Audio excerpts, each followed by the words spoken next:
Assalamualaikum warahmatullahi wabarakatuh. Selamat malam Sobat Kumis. Apa kabarnya malam Jumat ini?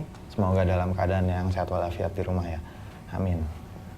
Balik lagi bersama saya Oik di podcast Kumis, Kupas Mistis, acara yang membahas tentang hal-hal mistis di sekitar kita. Dan tema kita malam hari ini yaitu menguak kisah cenderamata leluhur. Ini ada hubungannya dengan benda-benda pusaka nih. Dan saat ini di studio telah hadir tamu istimewa kita yaitu seorang pakar spiritual. Mari kita sambut Ki Damar Alit Irwanto. Ki, apa kabar Ki? Alhamdulillah. Assalamualaikum warahmatullahi wabarakatuh. Waalaikumsalam warahmatullahi wabarakatuh. Udah lama ya Ki nggak ke Kumis ya Ki? Sudah hampir 2 tahunan. Hampir 2 tahunan lama. Lagi sibuk apa nih Ki? Lagi banyak kesibukan ngurusin relasi aja di Lamongan. Jadi kalau ke Jakarta hanya seminggu 2 minggu. Masih suka penelusuran nggak Ki? Jarang-jarang kalau penelusuran, hanya mengikuti pasien. Pasien kepengen ke sini kita bawa, ke sini kita bawa, kita arahkan. Jadi untuk pasien yang datang ke rumah tetap di rumah saja. Di rumah aja. Tapi Ki Damar sekarang punya konten-konten digital nggak? Ngikutin perkembangan gitu? Belum. Hanya sebatas Facebook saja sih sebenarnya. Oh, dari Facebook aja. Nah Ki, pasien yang datang biasanya keluhannya apa nih Ki? Minta berobat kah? Apa pelet atau medis atau non medis gitu? Kalau pasien yang datang 80% masalah asmara, percintaan. Selebihnya paling ya usaha, pengobatan non medis, hanya seperti itu. Tapi ada nggak Ki yang minta ke Ki Damar tuh ke hal-hal yang ya berbau kiri lah, kayak santet atau teluh gitu Ki? Kalau santet banyak sebenarnya. Oh gitu? Banyak. Cuman kalau saya sendiri tidak melayani, tapi tidak melayani untuk santet ya, tapi saya melayani untuk yang menghilangkan santet, melawan. Jadi saya menolak santet itu sendiri. Tapi kalau dibilang tadi banyak yang datang soal masalah percintaan gitu ya, berarti lebih banyak untuk pengasihan ya? Pengasihan, ya. Pelet pengasihan. Tapi ada yang datang untuk karir nggak? Ada. Tetap ada ya? Tetap ada. Tapi persentasenya lebih banyak yang percintaan. Percintaan. Oke Ki. Sulit nggak Ki persyaratannya kalau datang ke Ki Damar nih?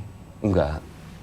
Saya hanya butuh biodata, foto, nama orang tua, sudah. Tanggal lahir sudah, itu aja. Itu orangnya harus datang? Bisa datang, bisa jarak jauh. Oh, iya.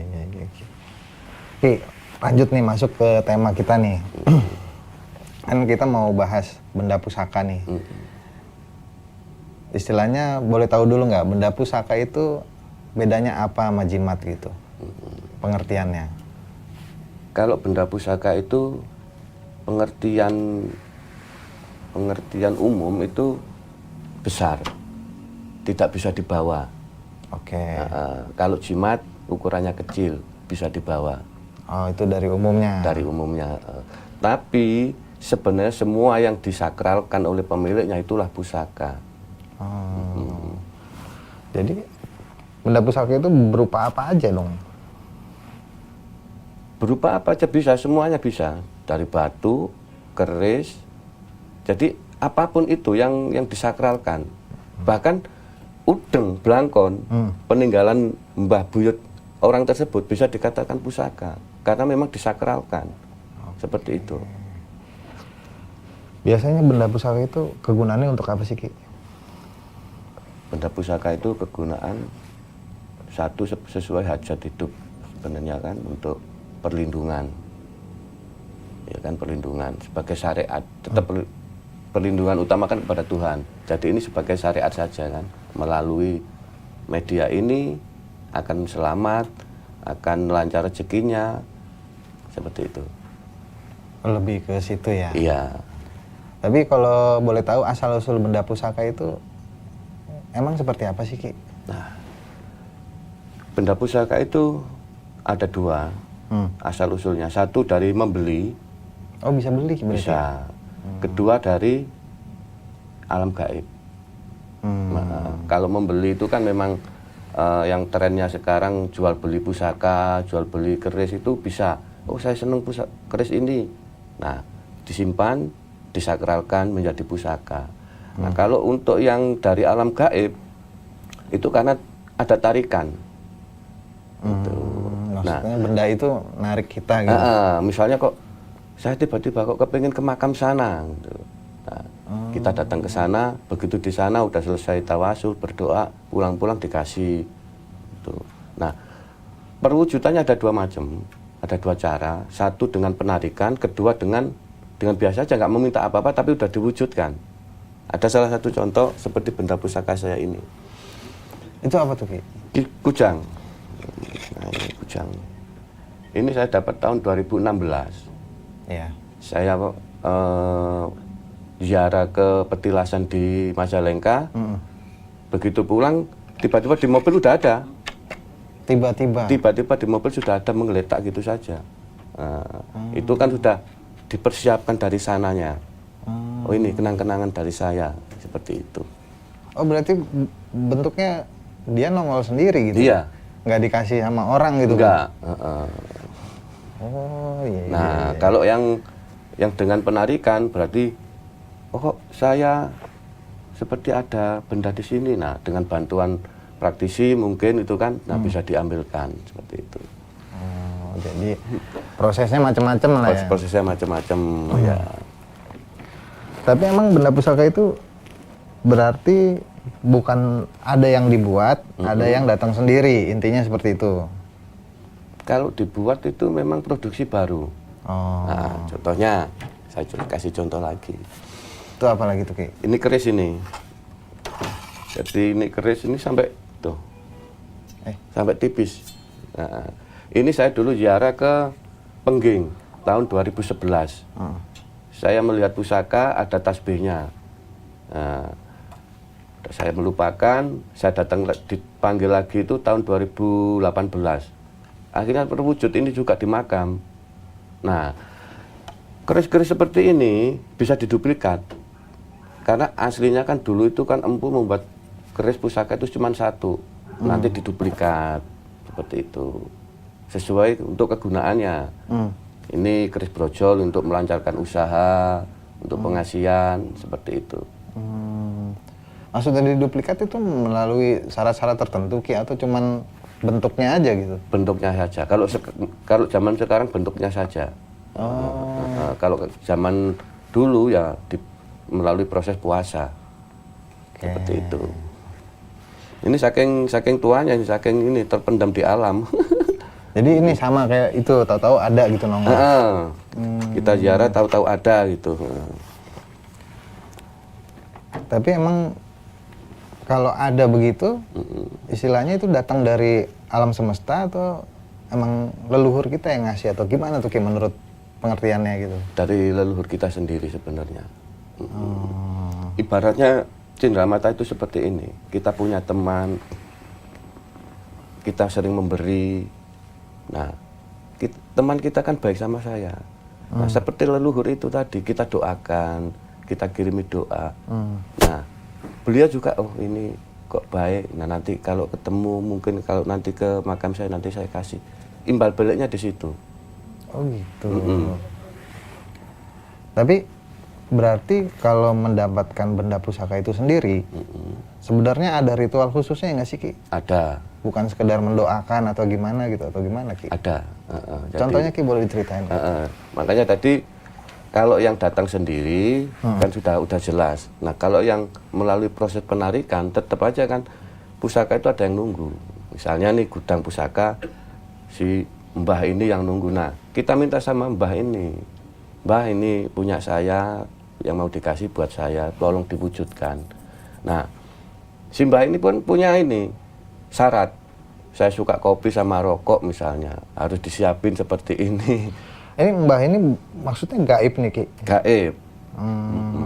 Makanya ada satu cerita kalau saya bilang Prabu Siliwangi itu kaya, tapi beliau sendiri kalau sekarang bukan raja yang kaya, karena harta tersebut sudah ada yang menjaga. Itu bukan hak milik beliau sendiri. Jadi kita harus izin sama penunggu gudangnya lah, istilah seperti itu. Tapi bentuknya gaib gitu. Tapi ada cerita nih Ki, maksudnya benda-benda pusaka itu sebenarnya sudah ada dan sengaja ditaruh sama leluhur kita di situ untuk kayak menolak bala atau malapetaka gitu. Nah, ketika diambil itu malah misalnya contohnya gitu jadi banjir, jadi apa? Ya. Itu gimana tuh Ki? Saya pernah dengar cerita kayak gitu tuh. Bagus. Jadi tidak semua ya kan benda pusaka itu bisa diambil. Ada pengalaman juga dulu itu 2015 saya ngambil merah delima di Serang. Itu termasuk paku bumi. Jadi paku bumi itu memang untuk pusaka di situ.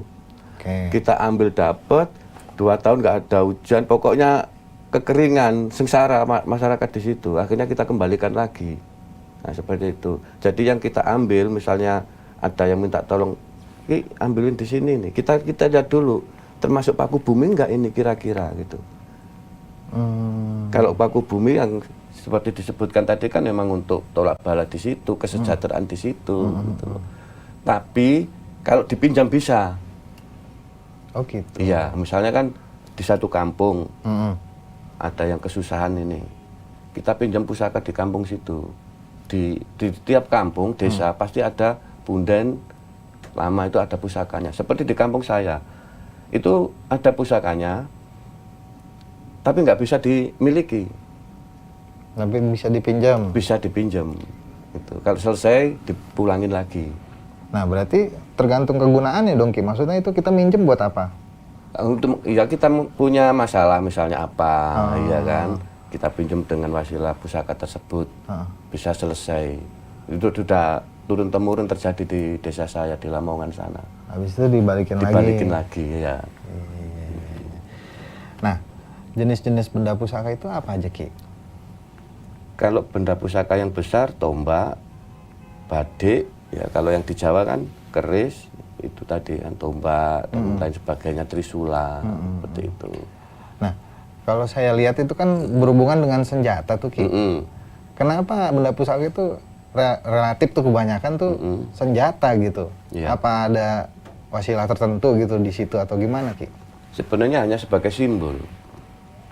Simbol seperti apa tuh Ki? Kalau dulu kan zaman-zaman kerajaan kan memang dipergunakan untuk keris itu kan untuk prajurit, itu untuk perang, untuk penjaga pakai tombak, berjaga di situ. Seiring berjalannya waktu, penggunaannya sudah beda. Nah, misalnya ada seorang kepala desa kepengen punya pusaka, beliau memesan kepada si empu untuk yang cocok buat kepala desa ini apa. Jadi pusaka itu tidak asal pegang. Misalnya kan keris naga apa namanya keren gagah, belum tentu cocok, disesuaikan dengan energinya tadi untuk apa gitu. Jadi jadi ada cocok-cocokan juga. Iya. Apa emang ada benda-benda tertentu kayak misalnya kalau saya gitu mau punya pusakanya nggak boleh apa gitu, harus cincin aja atau gimana tuh Ki maksudnya? Bisa. Memang kayak gitu. Ada. Nah, kalau nggak cocok itu berarti apa jadinya? Maksudnya nggak ada reaksi. Oh, begitu aja udah. Nggak ada reaksi. Kayak kadang seperti ini, pasien datang, Ki, saya kepengen jimat semar. Begitu kita lihat, sampai ini nggak cocok untuk pakai jimat semar, kan seperti itu. Kan karena sugestinya sendiri, pengen semar. Dari saya nggak cocok, ya tetap nggak ada fungsinya. Ada cuman ya paling 30%. Tapi nggak membawa dampak buruk nggak gitu? Ada. Cuman nggak ada efeknya nggak aja? Ada efeknya aja lah. Istilah kata kita bawa motor, nggak bisa lari kenceng. Oh, oke. Nah, bedanya benda pusaka dengan benda berhodam itu apa? Apa setiap pusaka ada hodamnya? Kalau menurut pengetahuan saya, sebenarnya setiap benda itu rumah bagi makhluk-makhluk yang tidak punya rumah. Itu ada satu kisah cerita, sebenarnya saya itu zaman batu, saya tuh gosok batu. Sering gosok batu, saya diletakin di depan rumah. Ada teman dukun datang ke rumah, ini narik dari mana ini? apa batu gosok di pasar, nggak percaya. Ini sudah ada isinya. Nah, kita dari pengalaman seperti itu, dari pendapat-pendapat para teman spiritual, oh berarti seperti ini. Makanya saya sendiri kan nggak mau membenarkan apa yang saya yakini. Harus ada pembenaran dari yang lainnya.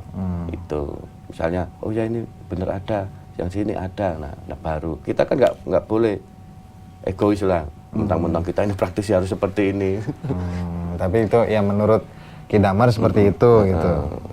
Berarti setiap benda itu bisa dijadiin rumah ya buat hal-hal gaib gitu. Bisa 1, 2 bahkan banyak. Saya ada pusaka 1 itu isi aslinya itu 12. 12 yang 12 kota mah gaibnya 12. Gitu Ki. Tapi ada nggak Ki ciri-ciri orang yang pakai apa punya benda pusaka gitu? Apa kelihatan nggak gitu? Orang-orang yang punya benda pusaka, yang punya ya istilah kata menyimpan jimat juga kelihatan. Bagi orang-orang yang punya kelebihan gitu, ketika dekat udah ada singgungan energi. 1. Terus kedua, orang itu terlihat menarik. Terlihat menarik. Dalam artian? Dilihat dari fisik maupun apa juga tetap menarik. Makanya kenapa ya kan? Sering saya menyarankan memakai aksesoris seperti batu, atau saya pakai media kan batu, gelang, itu aja. Karena ketika orang melihat kita itu tidak menarik, ada energi yang muncul dari benda tersebut. Nah, untuk menarik orang lain, nah, seperti itu. Oke. Jadi tujuan benda pusaka itu sebenarnya untuk apa nih Ki? Bagaimana prosesnya, cara kerjanya gitu? Kita hanya cukup meyakini sebenarnya. Dalam arti tanda kutipnya meyakini bukan seperti Tuhan kan. Kita meyakini bahwa melalui syariat benda pusaka ini akan diberikan dari Tuhan itu keselamatan, kelancaran rezeki. Prosesinya kita merawat saja. Jadi kalau ada yang bilang saya nggak bisa merawat pusaka begini-begini, itu hanya salah. Nah, kita hanya menyimpan, merawat, sudah selesai. Ada nggak sih Ki orang yang dapat benda pusaka dari keturunan, tapi dia tuh nggak sadar, akhirnya benda tersebut terbengkalai gitu, begitu aja didiemin aja, dan ada nggak sih efeknya gitu? Ada, itu sering terjadi. Banyak yang orang yang tanya kepada saya, kenapa saya ini begini, kenapa saya ini begini. Kadang kita telusuri dari Mbah Manjan dulu ada punya pusaka. Kamu tuh harusnya itu yang merawat. Tapi mereka nggak sadar, nggak mau gitu. Seperti itu. Efeknya tetap ada kegalauan. Ketika menjalani kehidupan sehari-hari, merasa kurang tenang, dibayang-bayangi, hal-hal yang buruk juga. Gitu. Berarti ada efeknya ya Ki? Ada efeknya. Bukan kayak udah jadi benda aja gitu, nggak gimana-gimana gitu. Enggak. Harusnya berarti ada. Ada. Dan berarti ada perlakuan khusus untuk itu. Jadi hanya untuk gini, kalau perlakuan khusus kan tergantung. Nah misalnya ini benda sudah di tempat saya, hanya untuk aku ini mbok disimpan sama kamu gitu loh. Mau kamu rawat atau enggak, ya pokoknya aku ini kepengen deket sama kamu, dirawat sama kamu, seperti itu saja. Tapi kan di beberapa kasus nih ada orang yang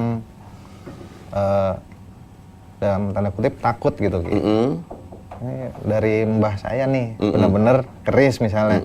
Tapi saya takut nih, saya kasih orang aja deh atau saya buang deh gitu. Kan ada yang kayak gitu ada, tuh Ki. Banyak. Nah itu gimana solusinya kalau misalnya emang bendanya mau deket sama keturunannya gitu? Jadi kalau ada kasus seperti itu, saya sarankan, ini untuk pemirsa semua, bisa diberikan kepada orang lain, dalam tanda kutip ya diberikan ini kepada orang yang sangat dipercaya. Misalnya nih Mas ini punya pusaka, kok takut, diberikan kepada saya. Tapi saya dalam batin kan sudah ijab, akan saya simpan sampai nanti Masnya ini terbuka pemikirannya, bahwa pusaka ini tidak seperti yang dibayangkan, itu betul. Iya soalnya kan kita nggak bisa pungkiri gitu, pemikiran masyarakat modern ini sekarang kan kalau misalnya menyimpan benda pusaka dianggapnya dukun atau musyrik gitu atau gimana gitu tuh Ki maksudnya. Tapi menurut Ki Damar berarti nggak ada arah ke situ ya? Nggak ada, hanya sebagai peninggalan dari mbah-mbah kita sendiri seperti itu. Memang banyak yang harus saya luruskan seperti itu, bahwa orang yang berblangkon, punya keris itu identik dengan dukun, tidak seperti itu. Dan itu saya lakukan sendiri di desa saya mulai sekarang itu, bahwa saya bakar dupa di depan rumah, di pinggir jalan, memberi pengertian bahwa saya ini bukan seperti yang mereka bayangkan, mengundang demit seperti itu, biar paham bahwa ini hanya untuk pewangian seperti itu. Blangkon ada tradisi kita, keris warisan leluhur kita orang Jawa seperti itu. Tapi ada lagi nih Ki, cerita nih Ki, saya mau nanya. Ketika benda pusaka itu ada isinya dan disimpan misalnya di sebuah lemari gitu. Yang seharusnya misalnya benda tersebut syaratnya tuh harus dibersihin di malam Jumat atau gimana. Karena nggak dibersihin, mereka gelotakan gitu, bunyi gitu dalam lemari. Itu gimana tuh Ki? Jadi itu tergantung akad awal. Misalnya pusaka tersebut kepunyaan mbahnya, misalnya ini nanti tiap malam Jumat dikasih kembang, dikasih kopi, ya kan? Berarti kan perlakuan khusus dari mbahnya. Begitu mbahnya tadi meninggal, cucunya atau siapa yang merawat itu tidak dikasih tahu. Nah, sebenarnya hanya dari akad pertama saja. Kalau memang sudah nggak ada apa-apa, ya nggak ada apa-apa. Satu, kedua, kalau memang menandakan seperti itu, hanya isinya hanya seperti ini. Aku ini ada di sini loh sebenarnya, di dalam keris ini loh. Hanya menunjukkan bahwa keris ini ada isinya kepada si pemilik yang baru. Nah, seperti itu. Bukan, balik lagi nih, bukan kayak jadinya negatif. Waduh, gimana nih, maksudnya takutnya bawa sial atau gimana? Oh, cuman nandain doang. Menandakan doang. Kadang kan orang tuh nggak percaya, bener nggak? Itu bapaknya. Ini batu saya ada isinya nggak, keris saya ini. Loh kok tanya sama saya, tanya sama yang memberi kamu loh, saya gitu kan. Jadi orang-orang yang seperti itu kan memang nggak tahu. Nah, cara gaib itu memberitahu ya dengan cara gludak-gludak. Nah, balik nih Ki, dalam dunia mistis nih benda pusaka kan ada jual belinya. Maksudnya jual beli di sini ada maharnya berarti Ki ya? Iya. Yang harus dibayar.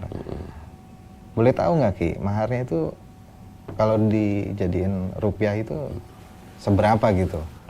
Jadi kalau jual beli pusaka, benda cagar budaya kalau saya menyebutnya itu nggak ada nominal sebenarnya. Harusnya kan memang mahal, tapi harus dilihat dari era. Semakin eranya itu era abad 10, abad 8 makin mahal. Kenapa Ki? Semakin tua. Kalau yang sekarang yang paling mudah kan era Mataram, ya paling ya 2 juta 3 jutaan seperti itu. Kalau sampai era Singosari, Kahuripan atau zaman Kabudan bisa sampai ratusan juta. Oh gitu. Miliaran juga ada. Berarti kalau sekarang harga maharnya gitu tergantung zamannya berarti ya? Makin tua makin mahal. Makin mahal. Tapi itu lebih ke sejarah atau lebih kemana tuh Ki mahal? Karena mahal sejarah. Sejarah. Oh, bukan penunggu di situnya. Bukan kliniknya ya. Nah, itu kalau klinik itu sudah nggak sudah jadi rahasia umum sebenarnya ya ada. Cuman kan nggak dipublikasikan kepada penjualnya. Iya. Yang paling mahal apa tuh Ki? Kalau yang Ki Damar tahu gitu, maksudnya boleh cerita sedikit nggak? Keris Singo, Kara Singo Barong, Nogorojo yang kinata emas itu sangat mahal. Bisa 300 juta. Itu berarti emang buat kolektor aja ya? Iya, buat kolektor. Tapi di sisi lain tetap ada. kegunaannya. Nah, makanya kalau keris Nagaraja itu untuk pemimpin, pengusaha. Nah, kayak sama seperti mustika, kayak batu. Yang paling tinggi kan yang dipegang itu kan mustika merah delima. Sebenarnya untuk para pengusaha, pejabat. Nah, seperti itu. Itu pasti mereka ada tuh Ki. Kalau boleh tahu gitu. Kalau saya ada, kalau orang-orang tersebut belum tentu punya karena cara mendapatkannya pun susah. Gitu. Apa tuh Ki? Nah, ini makanya saya yang bilang tadi semua datang dengan sendirinya. Nah, kalau ini sama, mustika merah delima juga. Nah, kalau ini saya dapat dari ziarah di Syekh Maulana Ishaq di Paciran Lamongan. Kita bawa air, kita tawasulin, kita tutup, tahu-tahu udah ada isinya. Nah, kalau ini dari Magetan ini. Kecil-kecil banget ya Ki? Iya, memang mustika merah delima itu segini. Jadi ada yang direndam air, ada yang merah. Nah, itu tergantung kekuatannya juga. Nah ini efeknya apa nih Ki kalau boleh tahu Ki? Ketika punya ini gitu. Tetap jalurnya untuk kesuksesan, pangkat, kerezekian.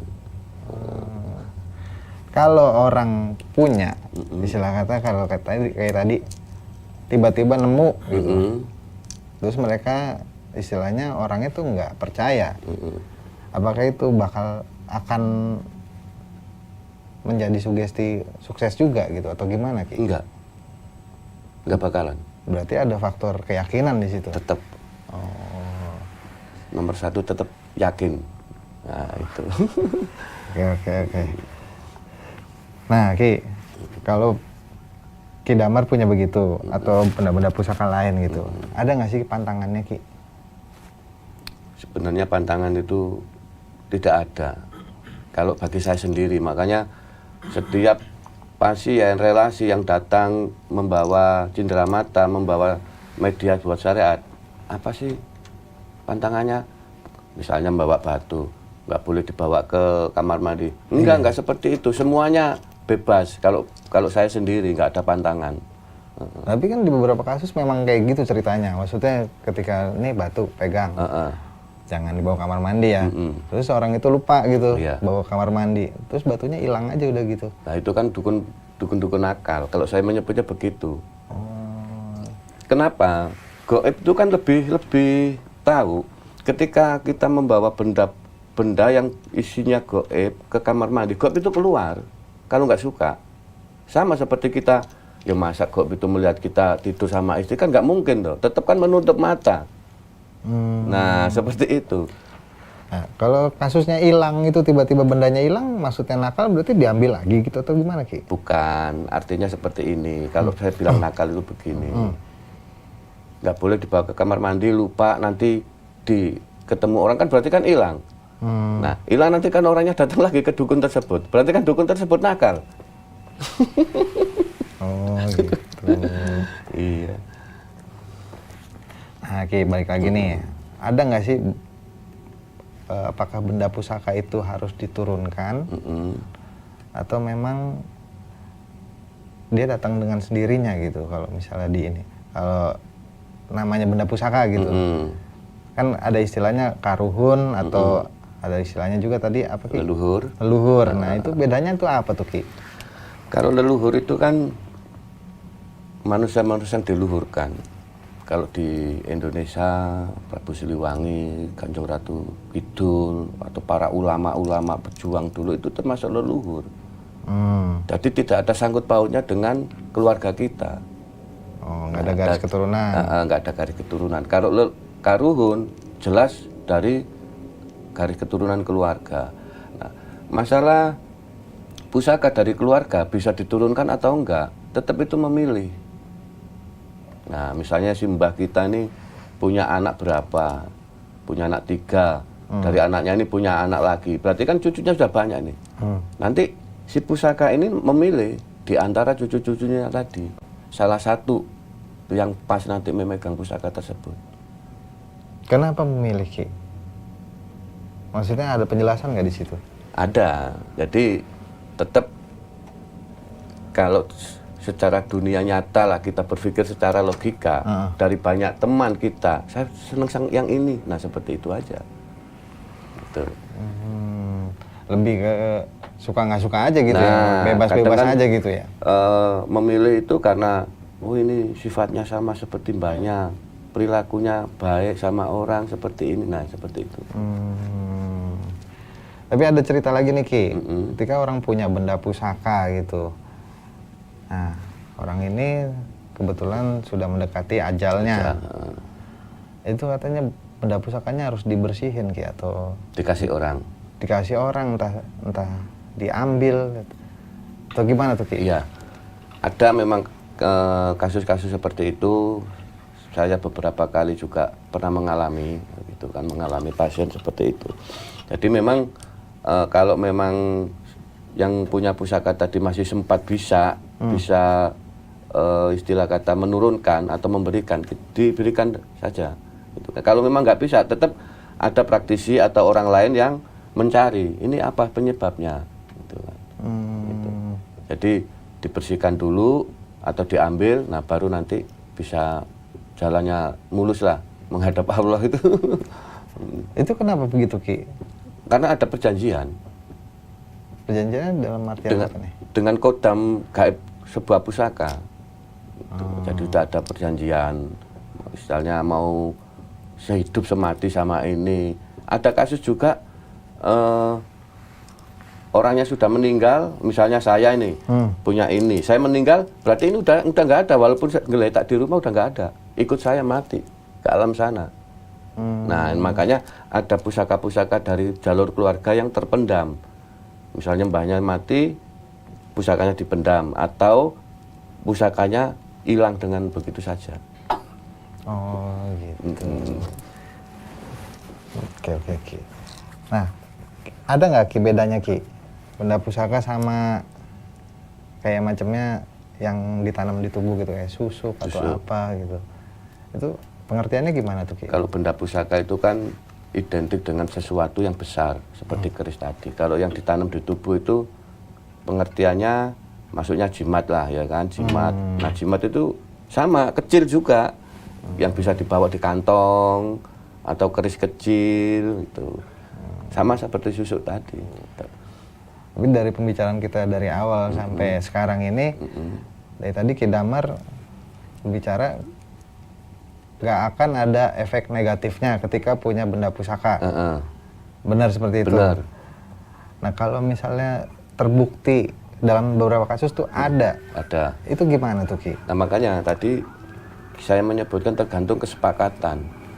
Kan? Misalnya dapat pusaka, ini harus dirawat begini-begini, tidak dijalankan. Seperti itu. Itu perjanjiannya. Iya, perjanjiannya. Mintanya gaibnya nanti tiap malam ini dikasih sesaji ini, tidak dikasih. Hanya itu saja. Kalau saya pribadi, makanya saya bilang tidak ada pantangan dan tidak ada apapun. Yang penting kamu yakin dengan ini sudah selesai. Gitu. Nah biasanya kalau yang minta-minta sesuatu itu kan lebih ini Ki, energinya katanya lebih gede atau gimana Ki? Maksudnya minta sesuatu gimana nih? Misalnya ada benda pusaka yang gitu, harus dibersihkan di malam Jumat misalnya. Nah ketika nggak dilakuin ya jadi malapetaka. Tapi kalau misalnya dilakuin, nah, efek baiknya tuh ada gitu buat orang itu. Jadi kalau pengertian seperti itu bagi saya kurang tepat. Jadi kalau saya komunikasinya, kamu boleh ikut saya, tapi jangan repotin saya. Kamu saya kasih kalau saya ingat. Kalau saya nggak ingat, kamu cari makan sendiri. Nah seperti itu, makanya ada perjanjian tadi kan. Nah, oh bisa begitu? Iya. Ki, boleh dijelasin nggak Ki? Ini benda pusaka yang Ki Damar punya sendiri apa nih? Ini kan banyak nih. Jelasin satu-satu boleh nggak Ki? Biar tahu aja gitu. Saya yang udah dibawa nih Ki di studio nih Ki. Iya. Ini apa nih Ki? Mustika kepiting. Ini ada merah delimanya di sini. Jadi ini kegunaannya untuk menjaga harta. Nah, gitu. Biasanya untuk orang-orang kaya biar nggak boros, biar nggak ada rongrongan, dijaga pakai mustika ini. Itu ceritanya gimana Ki? Bisa bentuknya begitu gitu? Ini dapat dari Tanjung Karas di Tasik. Tasik atau mana Tanjung Karas itu? Pangandaran. Pelabuhan daerah Pangandaran sana. Nah, sudah seperti ini. Nah, kalau saya 5 tahun ini kan sudah nggak fokus untuk mengambil gitu kan. Dulu kalau saya kemana-mana, saya harus dapat dari sini. Sekarang saya enggak. Jadi mereka datang sendiri. Kalau dulu saya paksa datang ke makam ini, Mbah pokoknya aku pulang harus dapat, ngambil langsung secara ritual. Kalau sekarang saya enggak. Makanya saya bilang sering datang di mobil ada, di rumah langsung datang sendiri seperti itu. Nah ini nih Ki. Nah, ini sebenarnya perwujudan dari danyang ini. Danyang, kalau orang menyebutnya yang blorong, keris blorong ini saya dapat itu di Gunung Serandil. Ini fungsinya apa nih Ki? Penjagaan juga. Untuk perang. Jadi kita kalau perang secara goibnya ya menyuruh kodam-kodam seperti ini. Tapi itu bisa nggak Ki secara cuma-cuma diberikan ke saya gitu Ki? Bisa. Oh bisa. Bisa. Nah terus ada nggak syarat khususnya gitu? Nggak ada. Yang penting syaratnya ya yakin, seneng, sudah selesai. Gitu. Apa suka sama ini? Enggak saya, maksudnya bentuknya keren aja gitu. Nah makanya seperti ini. Ini makanya kalau teman-teman dari Tosan Aji ini bukan termasuk pusaka. Kenapa tuh Ki? Karena terbuat dari kuningan. Nah, karena yang dipelajari dari teman-teman Tosan Aji. Saya buka yang ini aja nih. Ini dapat beli. Itu kan keris seperti ini. Jadi ini kan melalui beberapa tahapan. Ditempa beberapa ribu kali tempaan. Dikasih pamor. Nah, ini yang dipelajari dari teman-teman pecinta Tosan Aji. Nah, makanya saya sedikit meluruskan, sebenarnya sama, semua pusaka itu sama. Bedanya ini nggak bisa dipelajari dengan ilmu. Karena udah ada aja gitu. Udah ada. Ini apa yang dipelajari? Nah, kalau ini bisa. Oh, ini dari zaman kerajaan Mataram. Ini pamornya Tirto Tumitis. Nah, seperti itu. Itu yang dipelajari, perbedaannya sama ini. Padahal sama-sama pusaka. Makanya saya sering bercanda. Nah, kalau kamu ngomongin pusaka begini bukan pusaka, kamu kalau ketemu Prabu Minakjinggo digodho, kepalamu pecah. Nah, kan pusakanya kan godho wesi kuning ya seperti ini. Beda bahan gitu. Beda bahan seperti itu. Ki itu penasaran Ki sama minyak, boleh dijelasin nggak Ki? Apa minyak? Iya itu minyak apa Ki? Boleh. Ini minyak kukang, bahan bakunya ya kukang lah. Ya kan. Jadi ini minyak khusus untuk pelet. Pelet. Jadi kenapa saya ini nggak bisa ditutup sebenarnya, nggak bisa. Tetap terbuka. Walaupun isinya cuma setengah. Saya dikomplain sama netizen itu. Begitu penuh, penuh. Pasti ada energinya apa udara dari belakang apa dalam. Habis dibakarin dupa. Logikanya ini nggak pernah saya bakarin dupa ini. Itu bukan karena ada gasnya Ki? Dari mana gasnya? Ya maksudnya itu nggak bisa ditutup gitu. Enggak, karena energi ini.